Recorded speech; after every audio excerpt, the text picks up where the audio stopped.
noite. Tem algumas observações antes a fazer. O estudo está no grupo da igreja.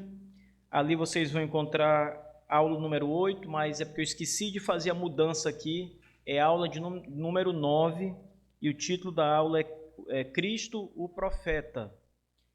Eu vou mudar depois e vou reenviar no grupo, tá? Mas o conteúdo, os artigos e o conteúdo que eu enviei está certo. É o artigo 15 e o artigo 16 da Confissão de Fé Batista de 1644.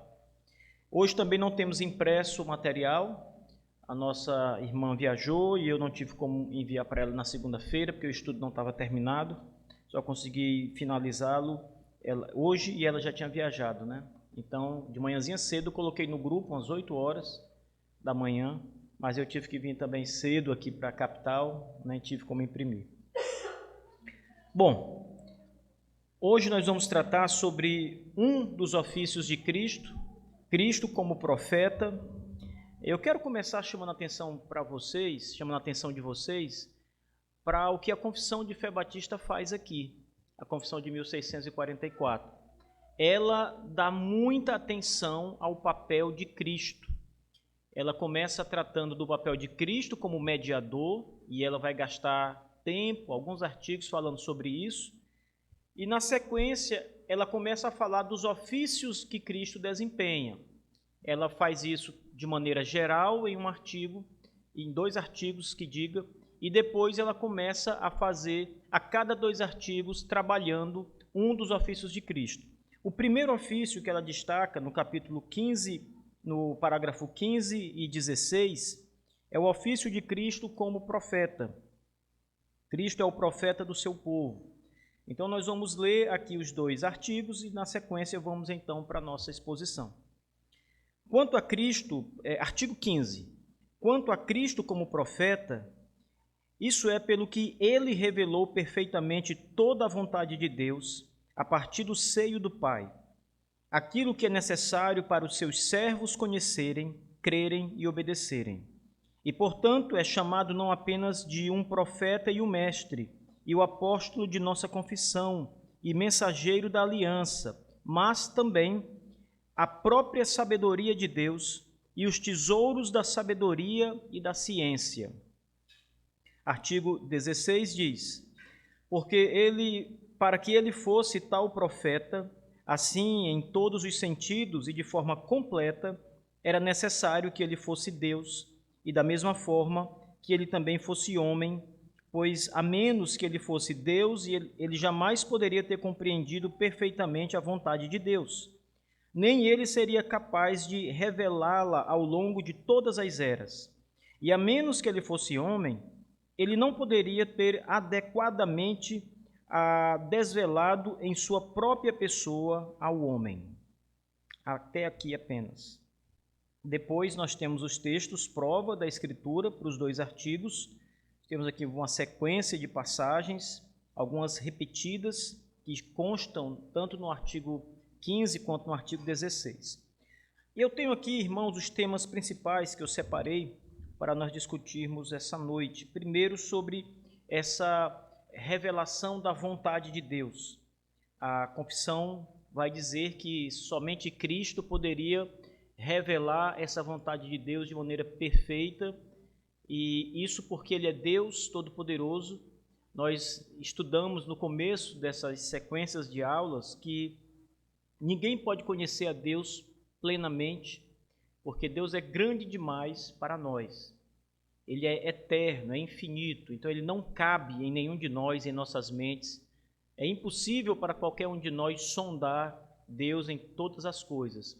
Mas isso não é impossível para Cristo.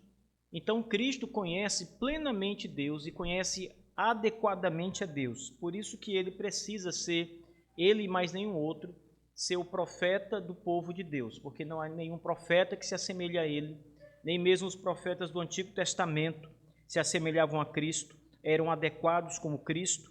Somente Ele tem toda a mente, todo o entendimento para nos ensinar sobre Deus, aquilo que nós precisamos saber, que nos é necessário saber sobre Deus. Então, o primeiro ponto é a revelação da vontade de Deus. Cristo, como profeta, desempenha a função vital de revelar perfeitamente toda a vontade de Deus. Revelar perfeitamente toda a vontade de Deus não significa revelar toda a vontade de Deus. Significa revelar toda a vontade de Deus que nos foi concedido entender, que nos foi concedido conhecer. Então, Cristo é aquele que desempenha essa função, que a confissão nos diz no seu escopo, que é uma função vital, porque é necessária para nós. Então, nós precisamos dela, de um profeta que nos revele essa perfeita vontade de Deus. Essa revelação é descrita como vinda diretamente do seio do Pai. Ora, a expressão seio do Pai é uma expressão de muita pessoalidade. Então, de onde Cristo recebeu a mensagem de Deus, o Pai? Do seio do Pai. Não era desse lugar que os profetas recebiam a mensagem. Os profetas ouviam a mensagem de Deus, seja de maneira audível, seja por sonhos, seja por visões, mas eles não tinham uma intimidade com Deus ao ponto de ouvir a mensagem diretamente do seio do Pai, como diz a nossa confissão de fé, como está escrito nos evangelhos também, como Jesus tinha. Então, ninguém recebe uma mensagem assim, senão o próprio Senhor Jesus Cristo, a mensagem que vem do seio do Pai. E aqui fica enfatizado essa intimidade e essa autoridade que Cristo tem para comunicar a vontade divina aos homens. A importância dessa revelação não pode ser também subestimada. Você não pode achar que essa é uma revelação banal, é uma revelação qualquer, ou é uma revelação de coisas sem tanta importância. Pelo contrário, irmãos, lembrem sempre, é uma revelação vital, necessária para a nossa salvação, para o nosso conhecimento salvífico sobre Deus.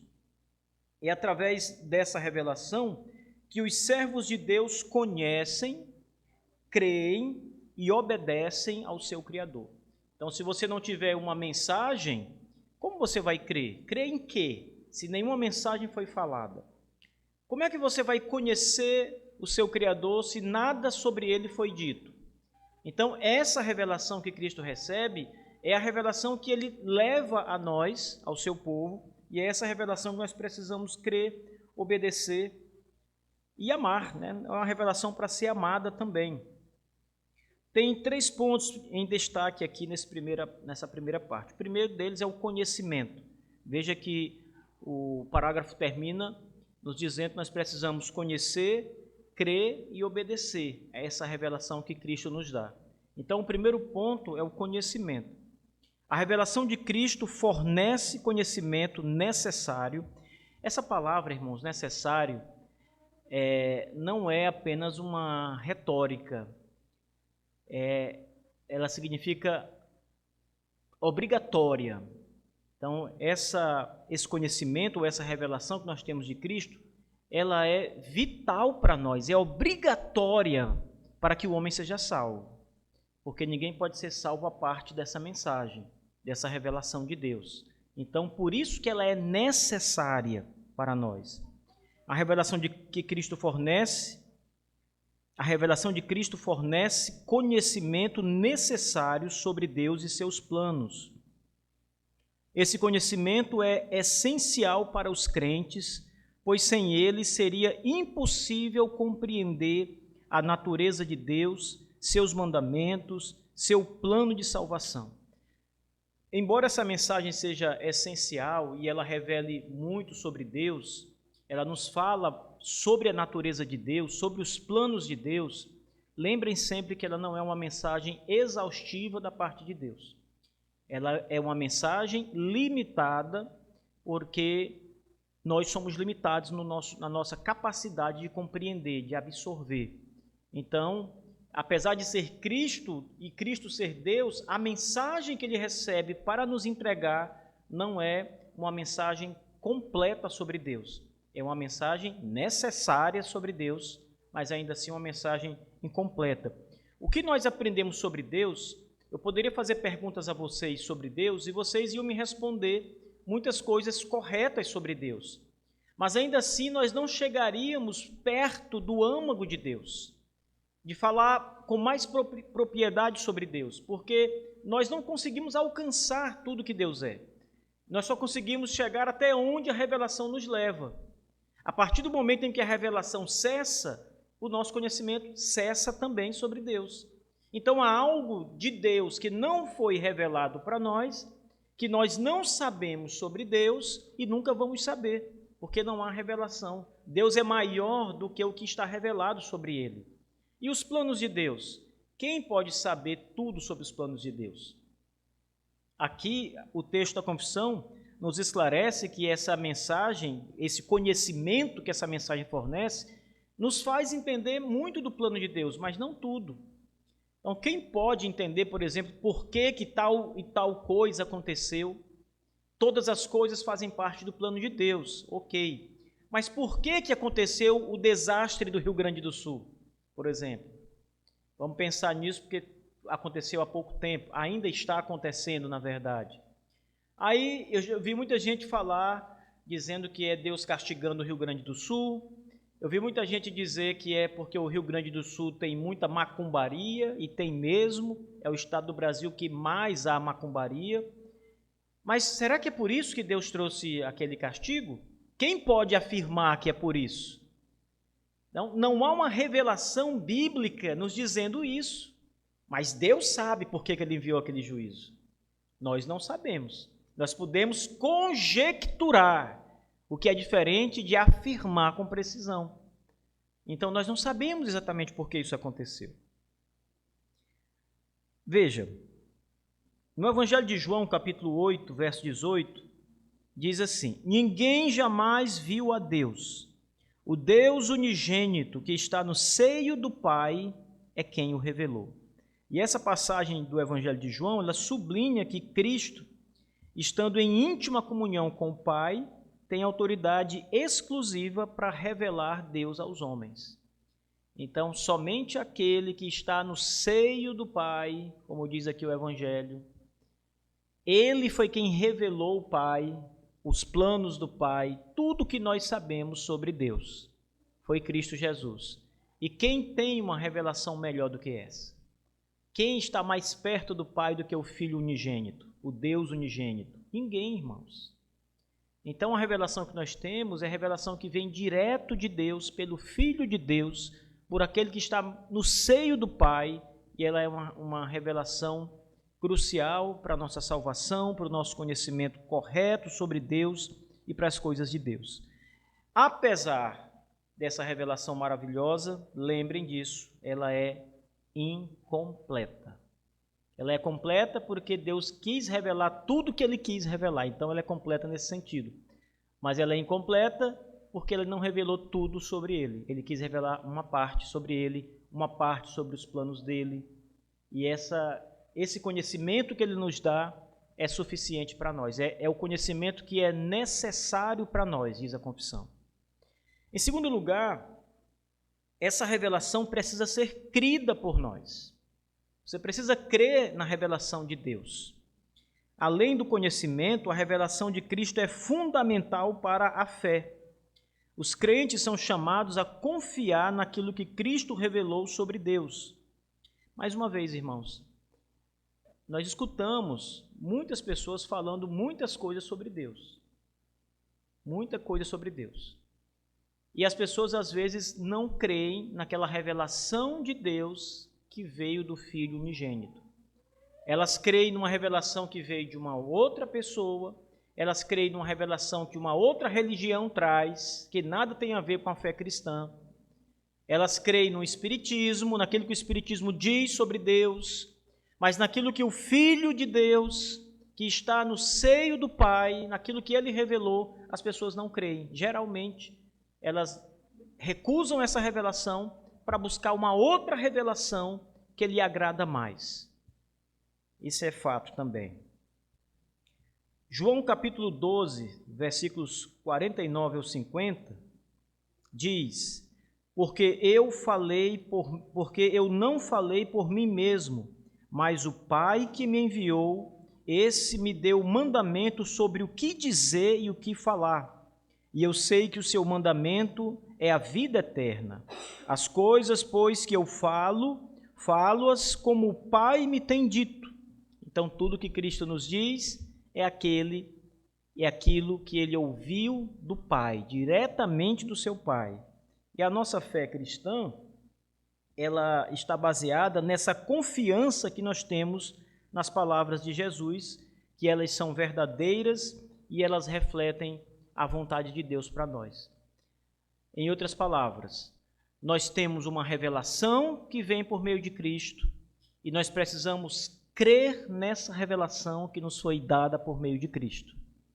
Eu não preciso dizer a vocês que essa revelação está hoje escrita, que é a Bíblia. Essa é a revelação de Cristo, a Bíblia Sagrada.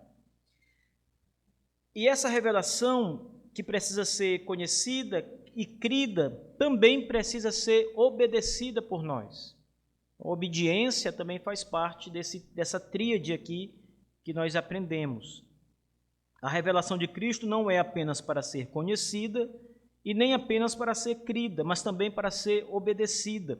Os mandamentos e os ensinamentos de Cristo guiam a vida dos crentes, direcionando-os a viver conforme a vontade de Deus. Veja João 17, verso 8, diz assim: porque eu lhes dei as palavras que tu me deste, e eles a receberam, e têm verdadeiramente conhecido que saí de ti, e creram que me enviaste.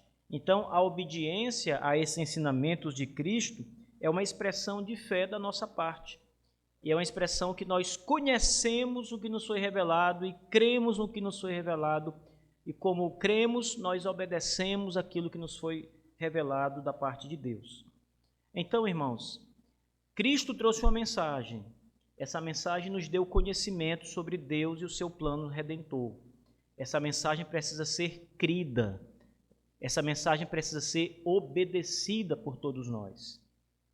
Em segundo lugar, a confissão também fala de vários títulos e funções que são designadas ao Senhor Jesus. Ele é identificado com vários títulos que destacam a sua missão e a sua identidade. Esses títulos não são meras designações, mas refletem aspectos profundos do seu papel no plano de Deus. Por exemplo, notem aí, se vocês virarem um pouquinho o texto, no artigo 15, no final do artigo, nós vamos ter várias designações de Cristo. Vamos olhar para cada uma delas separadamente. A primeira delas, ele é o profeta e mestre.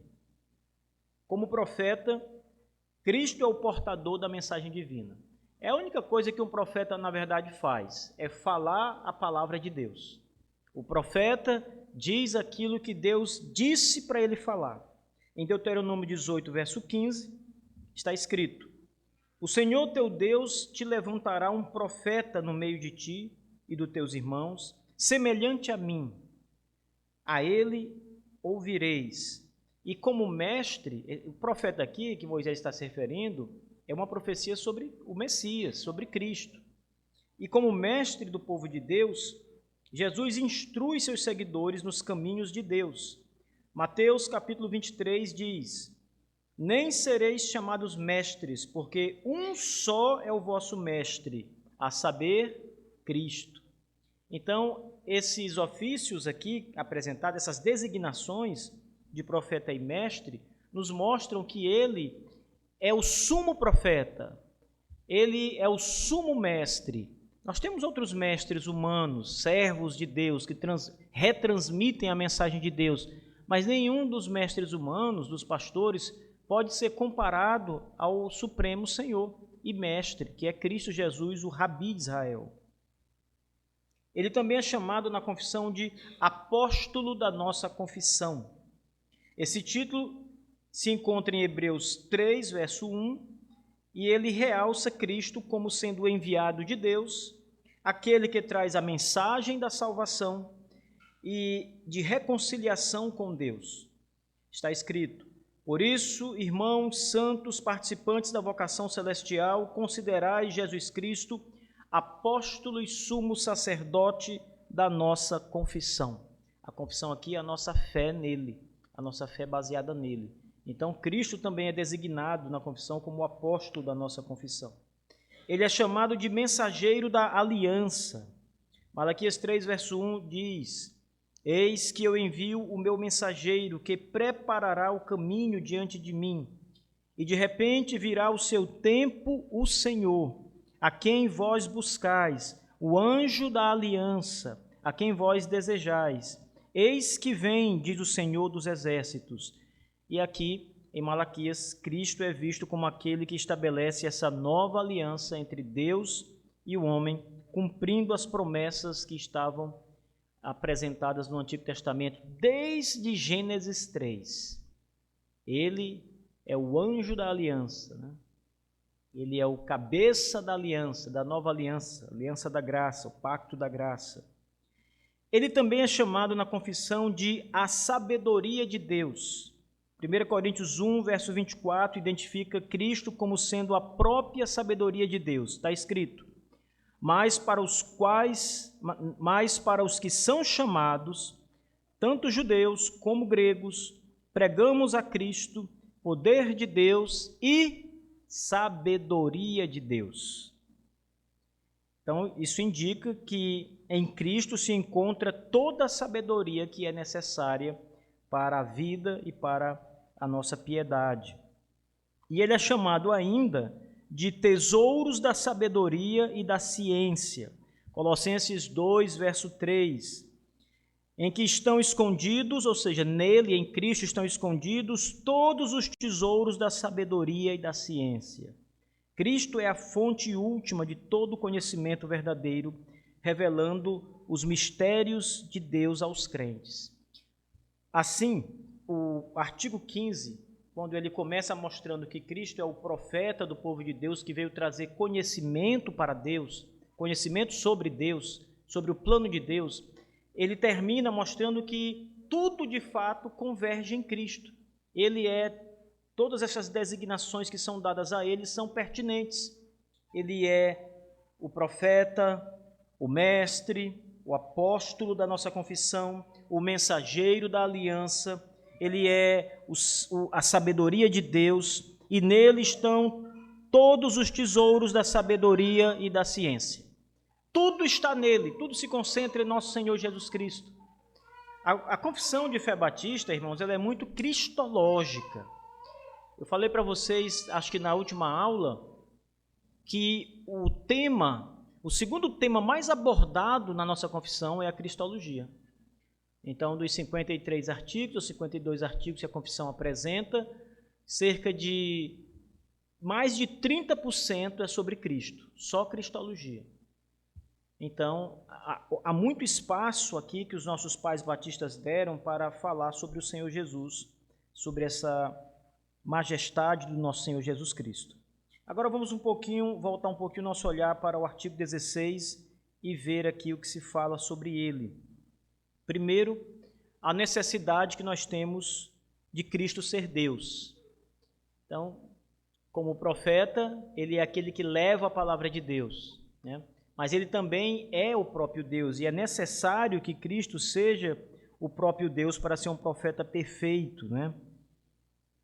Primeiro, porque a compreensão perfeita da vontade de Deus só pode ter aquele que é Deus. Então, ainda que você se sente aos pés do Senhor, você nunca poderia ter o mesmo conhecimento do Senhor. É aquilo que nós falamos agora no princípio, né? Somente sendo Deus, Cristo poderia compreender perfeitamente a vontade divina. E compreender perfeitamente aqui a ênfase não é em compreender tudo que Deus disse, mas compreender com exatidão tudo que ele ensinou, cada ponto do seu ensino, e transmitir isso com perfeição. Um pastor, quando ele está pregando a palavra de Deus, ele vai estudar as Escrituras Sagradas, para que na sua pregação ele transmita com fidelidade o que o texto está dizendo. Quando ele escorrega em alguma coisa, ele não foi perfeito na sua exposição. Ele não foi fiel no seu ensino. Mas isso não acontece nunca com Cristo, porque ele é Deus. Então, ele é exato em tudo que ele disse. Cada palavra de Cristo nas Escrituras, meus irmãos, tem uma exatidão total. completa.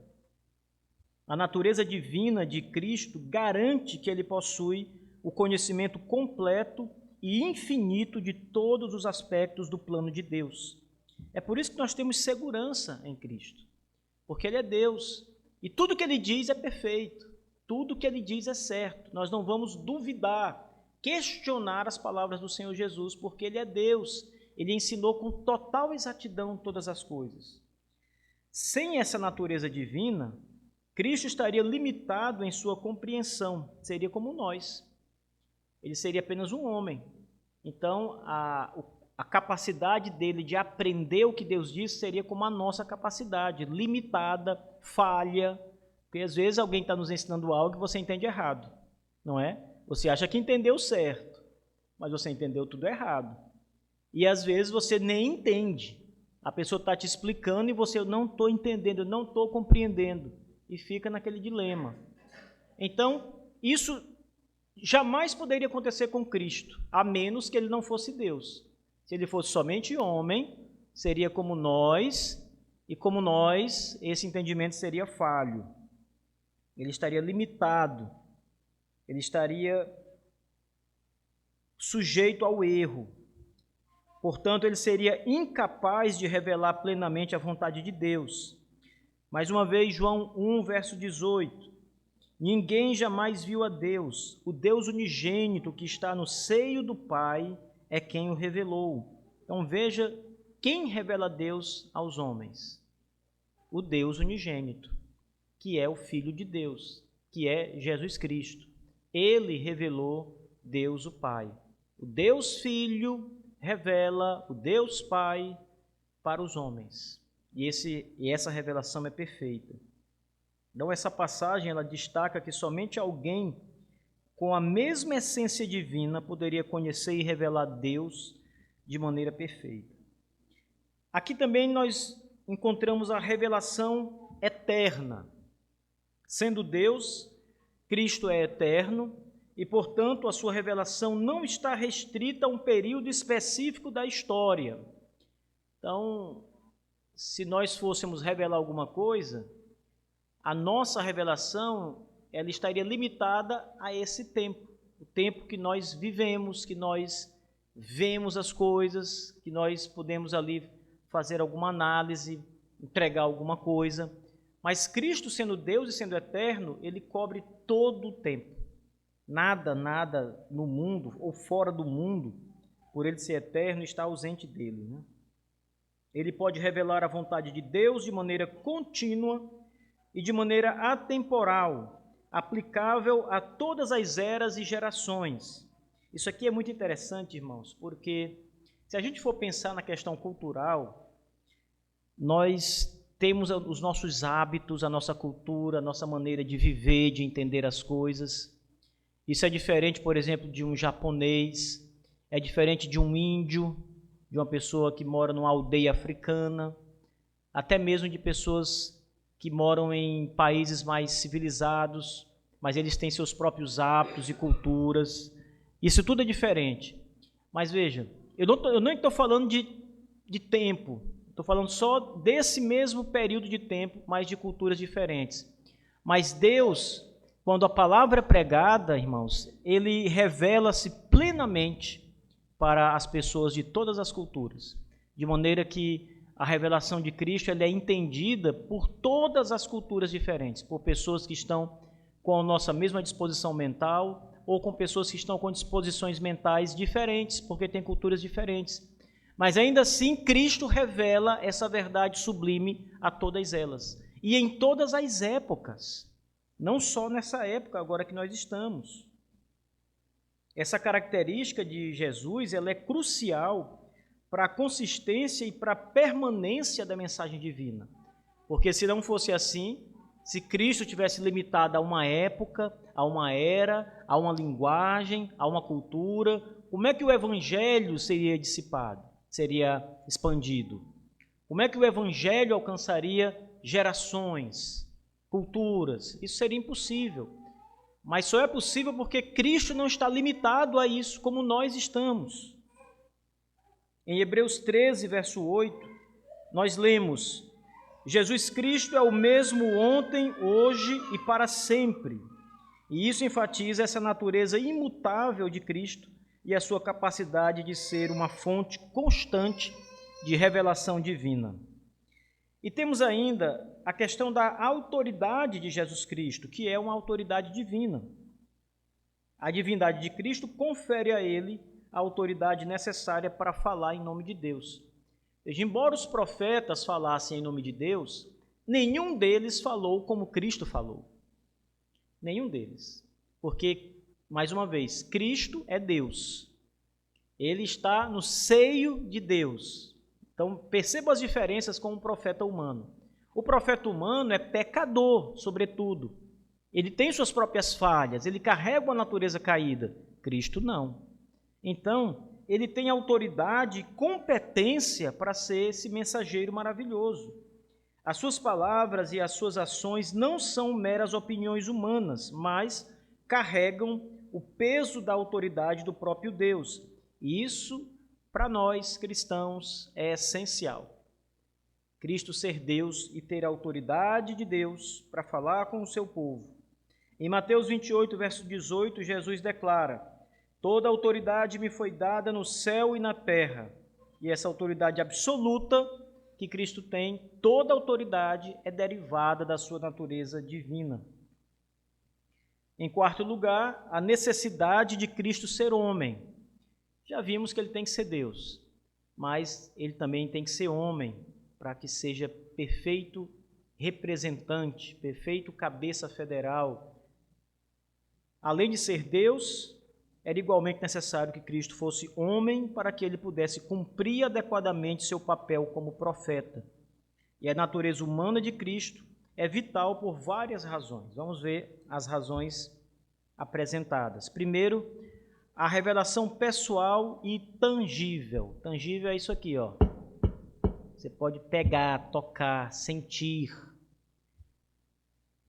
Sendo homem, Cristo pôde desvelar a vontade de Deus de maneira pessoal e tangível. Ele viveu entre os homens, experimentou as lutas dos homens e as alegrias dos homens. Ele ensinou diretamente com palavras e com ações. Ele esteve no meio de nós, como diz o Evangelho, não é?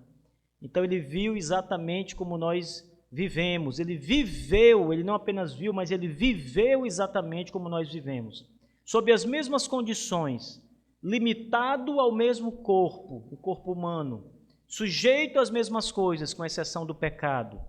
Ele foi exatamente como nós. Então, isso já nos mostra que há uma identificação de Cristo, essa revelação pessoal do Senhor. Ele ensinou diretamente com palavras, com ações. Isso torna a revelação divina mais acessível e mais compreensível para o homem. João 1, verso 14 diz: o Verbo se fez carne e habitou entre nós, cheio de graça e de verdade. Então, quando o texto de João revela isso, não só revela a divindade de Jesus, mas revela que essa divindade assume a natureza humana, se torna homem. Não é que o divino vira um homem, o divino assume a natureza humana. Ele toma parte da natureza humana. Nós também aprendemos aqui, irmãos, a respeito da necessidade de Cristo ser homem, que isso trouxe empatia e identificação do Senhor conosco. Como homem, Cristo pode se identificar completamente com as experiências humanas. Ele enfrentou tentações, sofrimentos e desafios, permitindo que ele compreendesse profundamente a condição humana. Não é que ele não pudesse compreender se não assumisse a natureza humana, mas aqui a ênfase é que ele provou as mesmas coisas que a gente, estando no mesmo tabernáculo que nós estamos, o corpo humano. Não sei se vocês lembram, havia um quadro na TV, de um desses canais, desses programas de televisão, em que a pessoa virava mendigo por um dia. Era uma pessoa rica, né, que não tinha necessidade financeira de nada, vivia bem, mas num dia ele ia se fingir de mendigo e ia viver como mendigo, junto com os mendigos. Acho que era o Gugu Liberato que fazia isso. E aí, naquele dia, ele ficava lá debaixo dos viadutos, comendo as coisas que eles comiam, não é? Com aquelas roupas de trapo, cobertos ali com caixas, vivia de fato como um mendigo. O que a confissão está dizendo, irmãos, é exatamente isso, que Cristo, sendo Deus, assume a natureza humana e vive como nós, e por isso traz empatia a Ele. Não é antipatia, é o oposto, é empatia. Ele passa a entender na prática as coisas que os homens vivem. Não apenas entender na sua mente perfeita, mas viver as mesmas coisas que os homens viveram. Então, essa empatia, ela também é muito importante para nós entendermos que Ele se compadece de nós.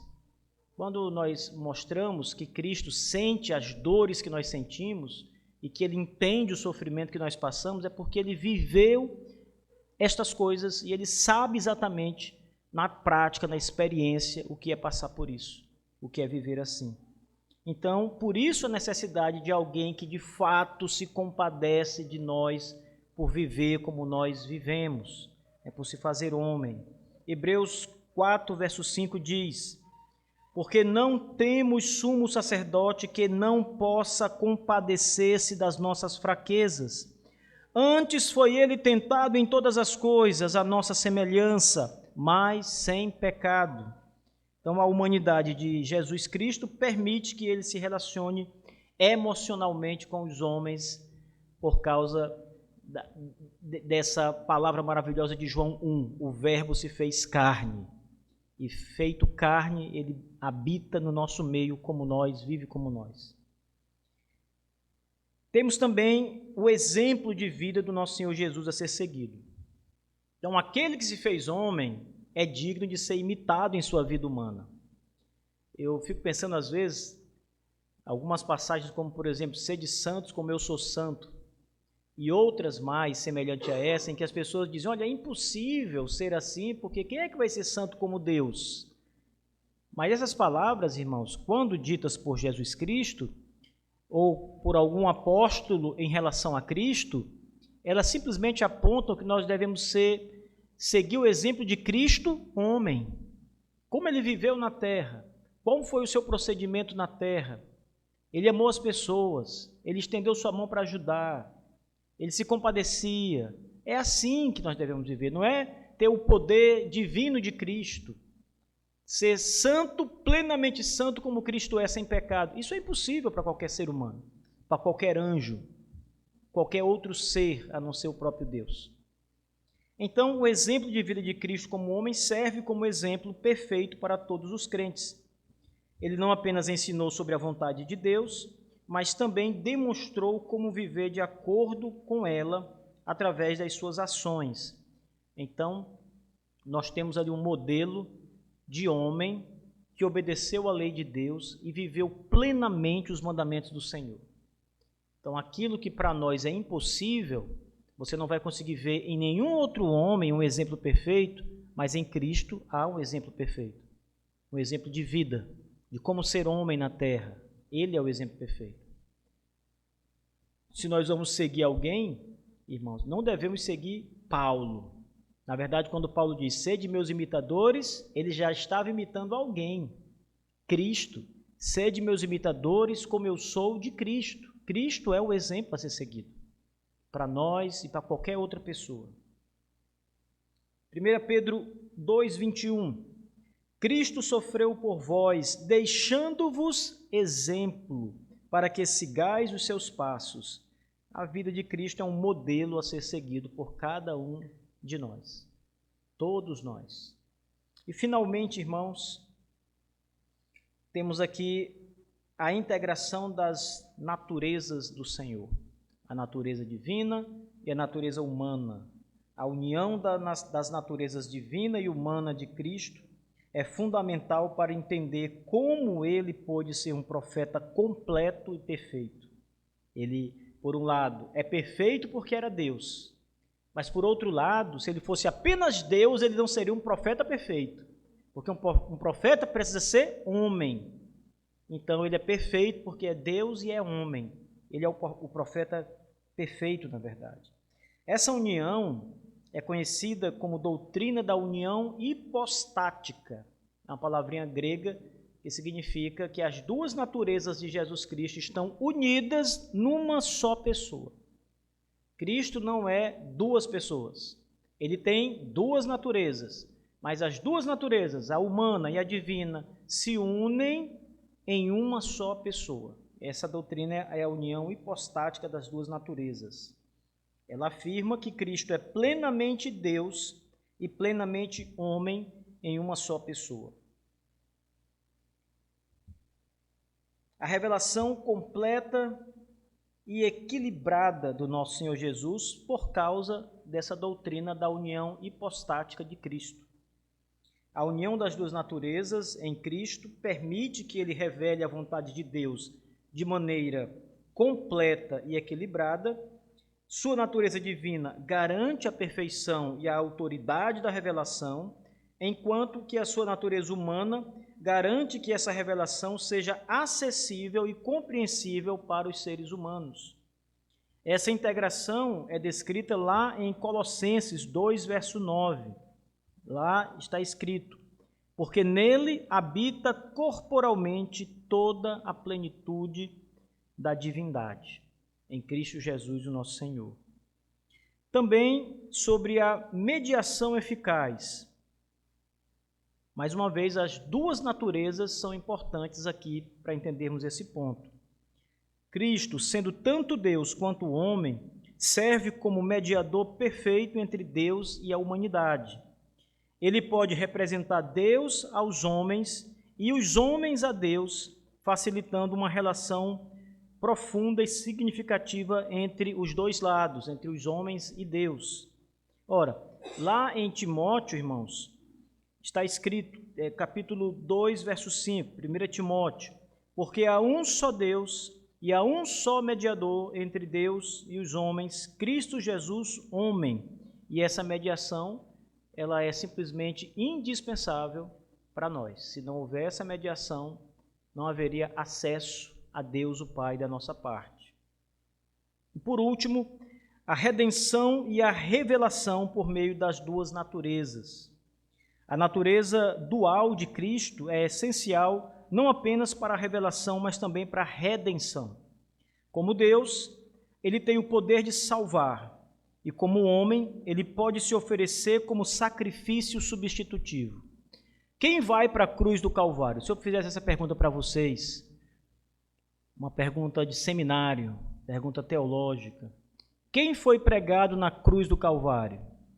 Deus ou o homem? Qual era a resposta melhor? O homem, quem mais?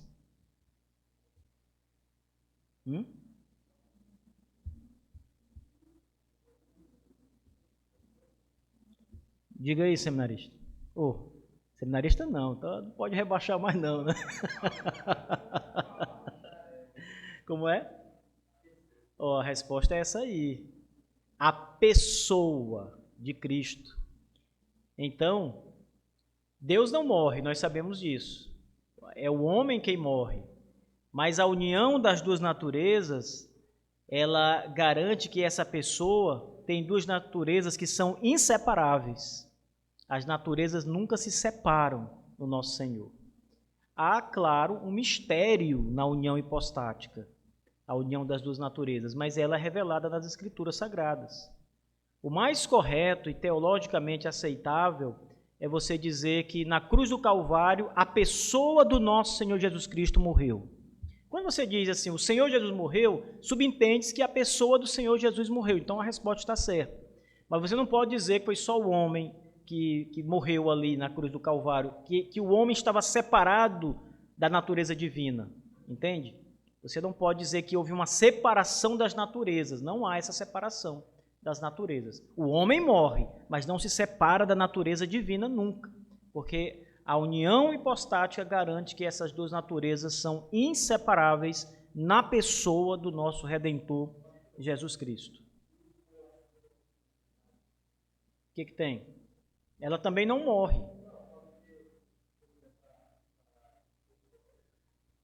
Se você disser que quem morreu na cruz, aliás, que quem morreu na cruz foi a segunda pessoa da Trindade, eu acho que não, porque você exclui a natureza humana aí, entende? A segunda pessoa da Trindade assume a natureza humana em determinado momento da história humana. Antes disso, a segunda pessoa já existia, ela é eterna. E o homem Jesus não. A carne de Jesus, a natureza humana de Jesus, ela surge ali naquele momento do seu nascimento. Mas a segunda pessoa já existia desde toda a eternidade. Então, você dizer só que foi a segunda pessoa, você precisa fazer um malabarismo muito grande na resposta para que ela seja aceitável, entende? Então, para não correr riscos de ser mal compreendido e para que você não tenha que fazer um discurso teológico para explicar isso, é melhor você dizer que a pessoa de Jesus morreu na cruz. É mais fácil, mais rápido e mais inteligível também para quem está ouvindo, né? Hebreus 9,14 está escrito: quanto mais o sangue de Cristo, pelo que o Espírito eterno se oferece a si mesmo sem mácula a Deus, purificará a nossa consciência das obras mortas para servirmos ao Deus vivo. A obra redentora de Cristo está intrinsecamente ligada à sua revelação. Então, irmãos, esses dois artigos da nossa confissão tratam do ofício de Jesus como profeta do povo de Deus. E para cumprir esse ofício com exatidão, é necessário que ele seja Deus e homem, como nós acabamos de ver aqui. Perguntas sobre esse ponto que nós acabamos de tratar?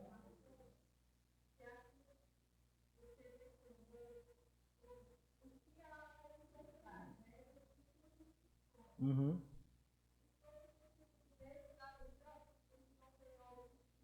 Exato, tem outros títulos. Isso aqui é só enquanto profeta de Deus. Esses títulos aqui estão ligados ao ofício profético. Mas Cristo tem outros títulos. Por exemplo, Filho de Deus. É um título de Cristo, né? O Cristo mesmo é um título dele. E há outros mais além desses aqui.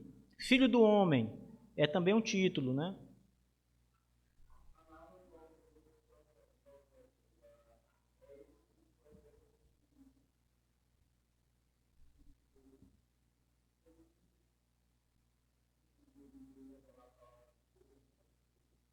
É esse título de profeta que especifica que ele veio revelar a palavra de Deus.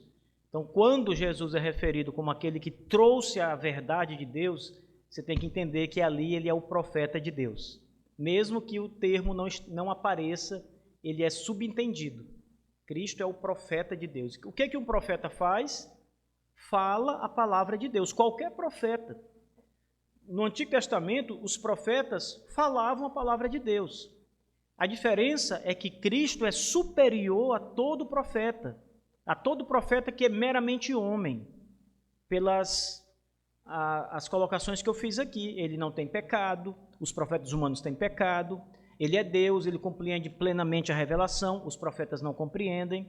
Tem uma passagem interessante não lembro se é Daniel ou é Jeremias, que um profeta está estudando os textos de outro profeta.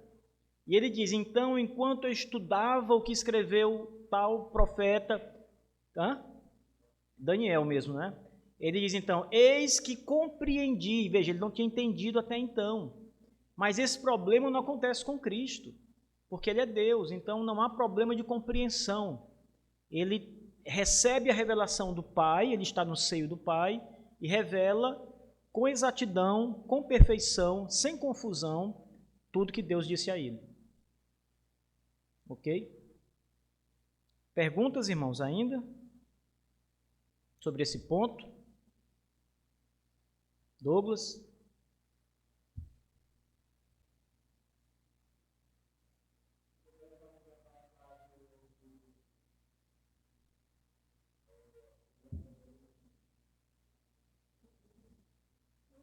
Passagem?